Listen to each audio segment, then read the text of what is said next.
Hi guys, in this video I'm going to show you how to take the data that we've exported from QGIS and plot it up in Excel so that you can create a plot for yourself that looks something like this plot, where we're going to have the river profile as a line, and then we're going to have the terraces and perhaps other types of surfaces, upland surfaces or paleo channels, shown as different types of symbols. So we have all the data we need to do this. We're going to do it in Excel now. So if you've been following along, hopefully you have one spreadsheet that has your river profile in it. And so I have two columns of numbers here. This one is downstream distance. This one is elevation. And I always like to also put in units. So these are both in meters here. And by the way, to insert a row, I right-clicked Insert. If you need to insert those rows, we'll make those headings bold.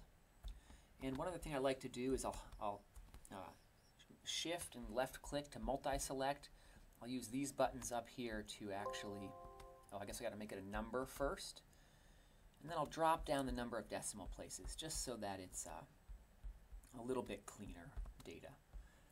Okay, so that is our terrace, excuse me, our river profile data.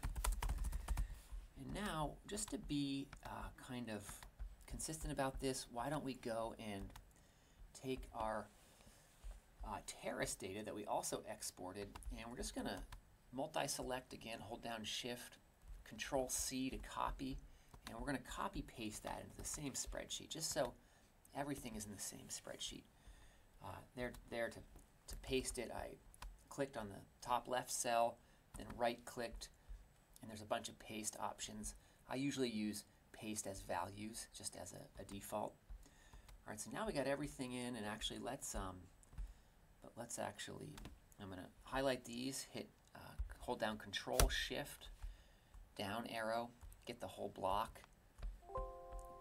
Then I'm going to use Control X to cut instead of copy. And I'm going to actually just put this down a row. And then I'm going to be able to put in meters here again. So that's meters, everything's in meters. This is going to be terrace elevation. This is going to be downstream distance. We'll make this all bold again. Okay, and probably I should do the same thing. Highlight everything, Control X again, and just get it all here. So now we can clearly label this river profile, river terrace data. Okay, so we're in good shape here. So now let's take a quick look at our river terrace data. Notice that mine was kind of simplified. It was coded using this ID field and this surface field. So any ID that is a 0 actually corresponds to a river terrace. So I'm going to just take a minute and fill this in. You may already have this filled in with your data, but I'm just going to make it really clear. Anything that's a 0 is a terrace. Anything that's coded as 1 is a glacial upland. Hopefully you have more categories than this, but this can't hurt to make your data really clear. Okay, so I've done that and we're ready to plot. So why don't we start by plotting our river profile. So we can use a shortcut. Since we know downstream distance is going to be our X, elevation will be our Y. I'm just going to, again, multi-select those. Another trick is you can double left-click this little box on the corner, and that'll bring you down. Whoops, that's not what I meant to do. How about Control-Shift, down arrow? That'll highlight the whole block. And so I've got all these XY coordinates I'm going to plot. Now I'm going to go to Insert, Scatter. Scatter is the type of plot that always does X versus Y. I'm actually going to choose one that doesn't have points. It just shows the lines because this is a river profile. So there it is. So that's pretty cool. For me, it makes more sense to have the high elevations on the right because that's kind of the way we've been looking at it on the GIS screen. So actually what I'm going to do first is right-click this axis, or first left-click it to highlight it, then right-click it, Format Axis, and I'm going to choose Values in Reverse Order here. So that just flips the axis so it looks a little more normal to me. Next, let's get some labels. So as long as you've highlighted the outer box on the chart, so not like this, but you've actually just highlighted the outer box by clicking in a blank area up here, you should see Chart Tools and Design appear. You can either add chart elements, axis, title, error bars. I usually just go with one of these quick layouts, this first one, which gives me the titles and the axis titles. So this will be downstream distance in meters, and this will be elevation in meters. And I'm going to just delete that. We know it's the river, and we'll call it Middlebury River. So take a minute. Always worth getting your axes labeled and everything like that. Okay, so now let's go ahead and put on some of our terraces. And in fact, we want to do terraces and glacial uplands. So the first thing to do is going to actually be to sort this data now. So I'm going to highlight the whole block just by holding down the left click and moving the mouse. Then I'm going to go to Data up top, Sort over here, and I'm going to choose to sort by column F, which is this ID column, and we'll go in order of smallest to largest. So what that's going to do, it's going to group all my terraces together.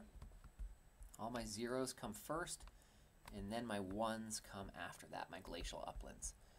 And the reason we do that is so we can add them to the plot separately. So, all right, so we know to add terraces, we're going to add those basically as points. And so, actually, let's do one more thing. Just for consistency, let's make our X column, or downstream distance, be to the left of our Y column. We don't have to do this, but can't hurt. So I'm going to highlight up here by clicking on the top cell, the I. It gets the whole column. I'm going to do Control X, come over here, highlight again in the H, getting the whole column, right click, Insert Cut Cells, and I just flip-flopped them there. So now our X is over here and our Y is going to be over here. And so, yeah, we didn't have to do that, but it can't hurt.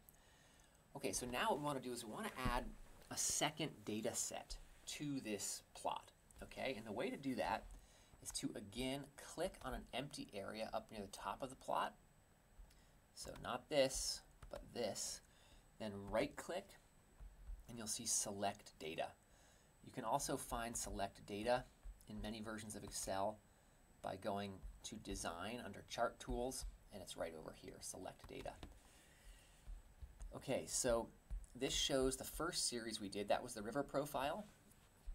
And so now let's add a new series, and let's call this Terraces. So we'll just type in a name, and our X values, to get those, we can use this button, which takes us out and lets us actually grab. So left click and hold and drag, grab all of our X's. Oops, I got down into the glacials. I wanted to stop at the bottom of that terrace. So I'm only grabbing things that are in the terrace category right now. And then let's get the Y values. So these are the elevations. Okay. Okay, so for X's, I chose the downstream distance. For Y's, I chose the elevation. These are only the terrace points, not the glacial uplands. So I'll hit OK.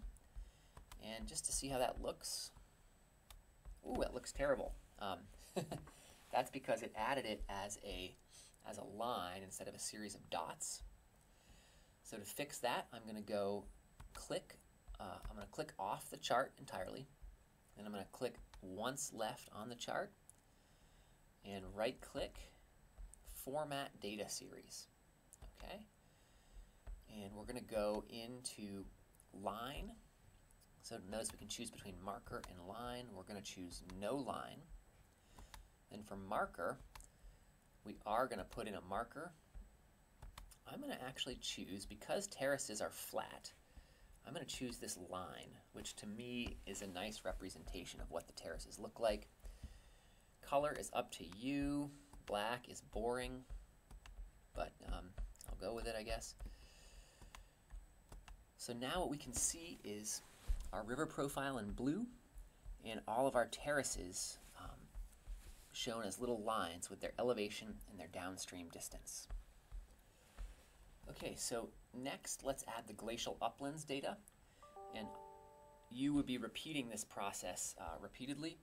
So we'll go to select data, add glacial uplands.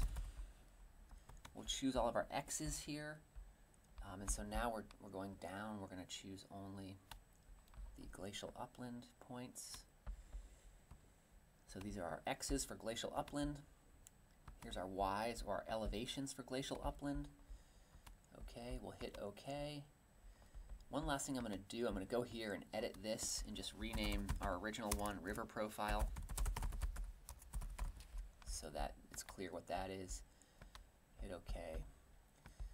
And once again, we'll just have to quickly left click those glacial upland surfaces, format data series, get over to this paint bucket. For line, we're going to choose no line, and for marker, we're going to choose, I guess, again, the horizontal line, and let's make the glacial upland something more exciting, maybe red. Okay, so there you have it. We've got a plot that shows the river profile in blue, terraces in black, glacial uplands in orange. One final thing we might want to do is left click the axis so it's highlighted, then right click it so you get the menu, format axis, and let's just shrink this maximum down to 10,000 so our plot is a little bit more conformable. And then also we can left click the Y axis, and same thing, we can change the maximum there to be, or the minimum there, excuse me, to be about 150. Ooh, that was too much. Let's try 100. Okay, looks pretty good because you do want to use your space effectively.